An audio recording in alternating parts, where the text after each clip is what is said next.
I was thinking a lot today about concepts and why I might not like them anymore. Or maybe it wasn't all day, it was the last maybe hour or so. But it's a subject that keeps coming back. It's mainly a quibble about etymology, but you could call it that, I suppose. Mainly that. Maybe it's not mainly that. I think etymologies are usually important.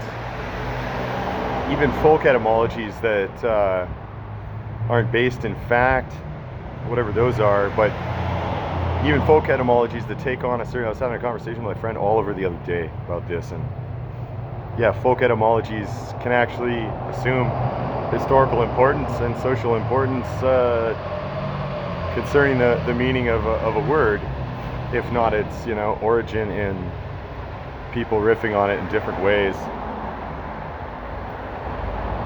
So in other words, folk etymology becomes part of the history of the term or the concept or the word. I think terms and concepts may as well be the same thing, at least in some respects. They can't be kept rigidly separate from each other. In theory, yes. In the way that they appear in actual practice and cognition, no.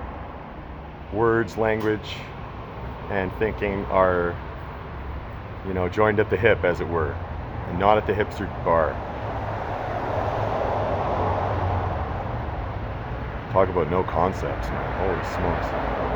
Anyways, what don't I like about concepts? Well, the etymology of concept, I could look into this more and get more detail later because I'm just too lazy at this point, but basically means something like well, the sept part is from, I think it's a Latin term for grasping, for grabbing something, getting a grip. Grab me a beer, grab me this, grab me that. It sounds really grabby, and I don't like that.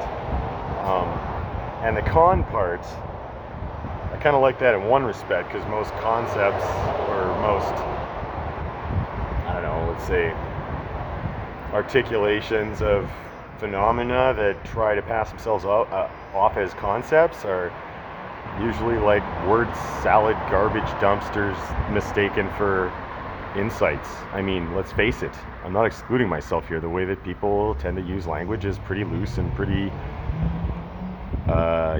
vague, inarticulate, even when it comes to highfalutin conversations, maybe especially when it comes to highfalutin conversations about, or conversations that purport to be about concepts in the sort of loaded sense of, well, important concepts, not like the concept of who fucked who, which is getting pretty old, at least in my experience. Is that a concept? Anyways, the con part, this is the part that I'm a bit vaguer on when it comes to the etymology, but I think it has to do with, or at least it's taken to have to do with something encompassing or getting around.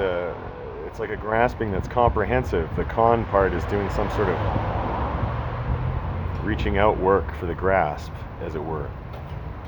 And I don't like that because it's kind of like a lunge after something that you're grabbing, like you're like a predator going after prey. And that's, as the critical theorists often point out in their very nuanced and sometimes downright arcane kind of sophisticate, I think, unfortunately,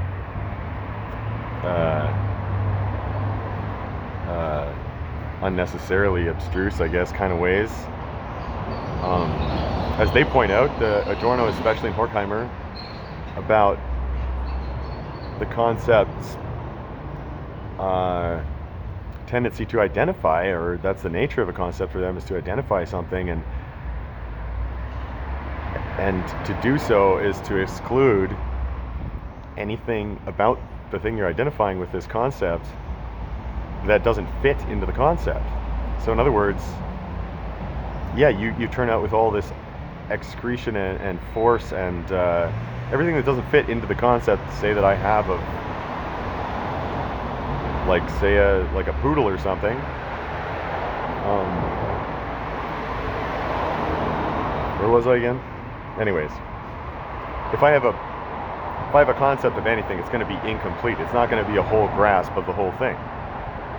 But it purports to be that, on the face of it, at least. Because if you define anything, give it a conceptual definition, the form of that proposition comes across as a universalizing thing. The definition is a universalizing act, to give a definition. Make some sort of sweeping claim that purports to grasp all of the instances of the defined concept under its whatever overarching view. This all just sounds really hierarchical and violent even, and I'm just not sure that concepts exist, to be honest. I think they might be a delusion. They might be decepts after all. My friend Oliver wants to call it that or something. But I like to propose a different term for what we used to call concepts, or what I used to call concepts. People keep calling it that. They never want to criticize this kind of thing, it seems like sometimes. Maybe sometimes they do.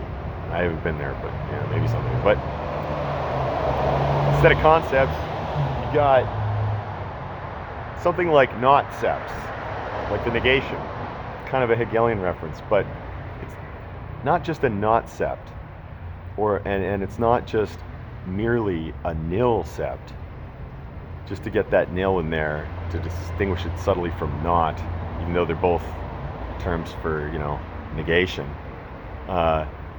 I want to call them notnilcepts. So a concept, or what used to be called a concept, is not just nothing. But it is not nothing. By which I mean, what do I mean there actually? It's not nothing. It's not just nothing. It is its own way of not being nothing. It's negative through and through. Notnilcept is what Heidegger would call, following Husserl, a formal indication. It's not a concept at all. A notnilcept, so it's not grasping. That's kind of the thing there. I like to take the grasp out of it, the connotation, just by fiat. If I'm going for a technical term, I'm allowed to do that. I think philosophers do that all the time. Take the sept part and see more of it's not a big stretch. See more of a gentle holding, or a being held even. Because I think if anything, capitalism's taught the world is that the things own us. We don't own the things. Ownership is bullshit. It's a mythical fucking concept that doesn't make sense. The land owns us more than we own. Like, what the fuck does the land care about your bullshit fucking corporation? It doesn't give a fuck. If anything, if there's a world spirit there, the land would be telling you to fuck off. Because you wrecked something really nice there that could have benefited a lot of people, not just a few. And even then, benefit is already a stretch, because that means to do something good. But whatever it is that, these oligarchs are doing, it's not good for them or anybody else. It's fucked up sex islands and shit. You got a guy running the biggest military in world history, biggest nuclear arsenal that's growing and growing, $770 billion next year, multiple sex offender, in charge of this. Like, or like nominally in charge. I'm not going to say in power either, because that's another video entirely. I want to distinguish force and power.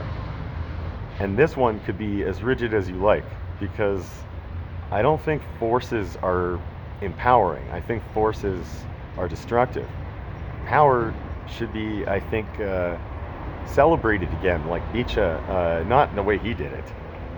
In some respects, yes, in the way that he did it, but not in a lot of the ways that he thought of power. I don't think it's weird that he always resorts to this hierarchical language when it's like he's talking both sides of his mouth. On one hand, he's saying it's all chaos. On the other hand, it's like this power chaos, domination chaos thing, and he admires long-standing hierarchical structures that result from this.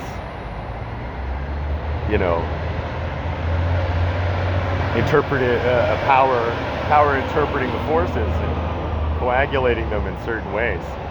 That's Deleuze's reading, something like that. But I want to go just a bit against Deleuze there, or at least his reading of Nietzsche, and say that power,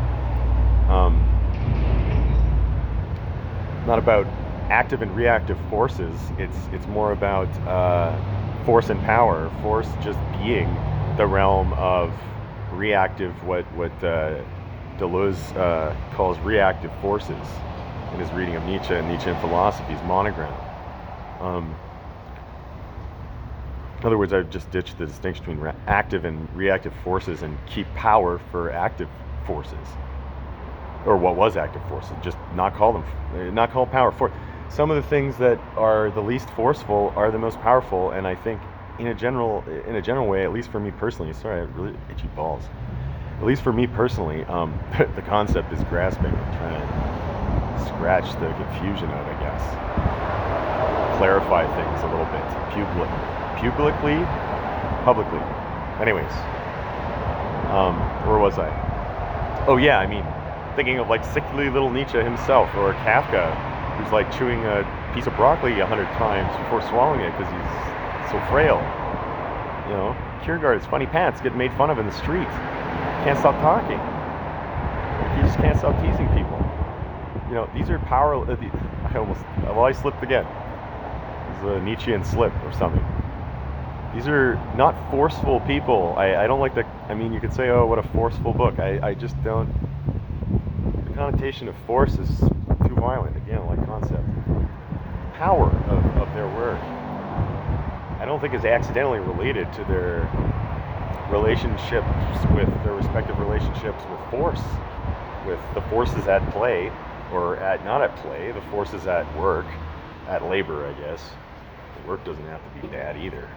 But, the forces that beset the human condition and really just get in the way of any kind of, decency or cooperation around here. Like, what's going on? It's too forceful and utterly powerless and impotent. That's what force rides on in this reading is it's kind of a coercive destruction of potential that atomizes, separates, and renders powerless in order to, keep establishing itself as force out of some sort of stupid habit of, I think, terror and fear, all the horrors that force, in this sense, is all about, just is. So, notnilcepts. They're not nothing-cepts, they're gentle-septual. Gentle-septual? I like that. So from now on, I'm going to operate with notnilcepts, just to be an annoying prick about it. Have a nice day. Thank you.